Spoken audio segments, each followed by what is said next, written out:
Berê me çîrok ji hevdire digotin. Şevê zivistana dirêj bûn heya nîvê şeva. Berê me kilam digotin li oda. Kilama Filîtê Quddûs, Yehmed û Xecê, Dewrêş û Edûlê. Ne kîn hebû, ne qar hebû, ne êş hebû. Berê eşq û sebda hebû, weka eşqa Leyl û Mecnûnê, Tahir û Zahir.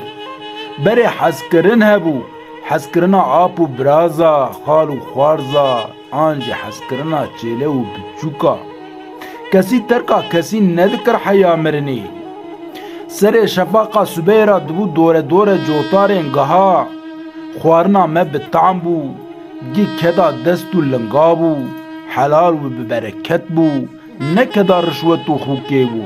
Xwarina me qatiqê miyê, rûniştina me heriya berxê bû. Nediket qirika me keda ketxwara û xiraba.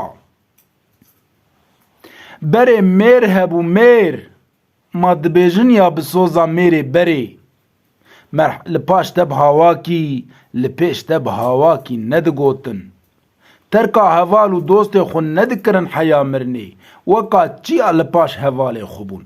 Lê îro em ketin zemanekî xirab, ne mêr mayî ne dost, ne doğrî mayî ne rast, bûyî haşer û mahşer, kes li kesî napirsî.